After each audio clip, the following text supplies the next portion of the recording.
तर नमस्कार मित्रांनो, स्वागत आहे तुमचं आपल्याच मराठी यूट्यूब चॅनलमध्ये. तर मित्रांनो, आजच्या व्हिडिओमध्ये आपण जाणून घेणार आहोत की लाडक्या बहिणींना मिळणार आहे मोठा धक्का. तर मित्रांनो, कोणत्या लाडक्या बहिणींचे 1500 रुपये कायमचे का बंद करणार आहे ते या व्हिडिओमध्ये आपण जाणून घेणार आहोत.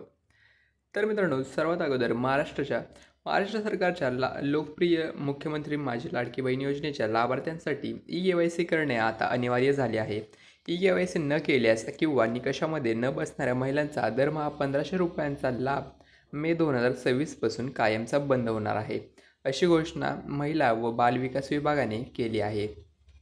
यामुळे लाखो महिलांना प्रश्नचिन्ह उपस्थित झाले असून पात्रतेची घरोघरी पडताळणी पूर्ण झाली आहे.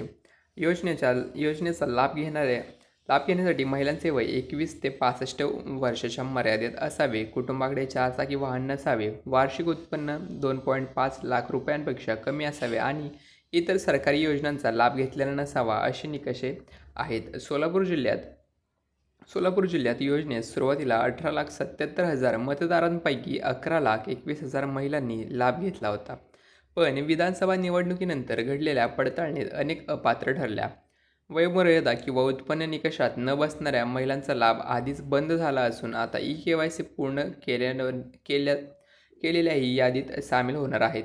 विभागीय सूत्रानुसार विधानसभा निवडणुकांपर्यंत सरसकट लाभ देण्यात आला होता, पण आता कठोर अंमलबजावणी होत आहे.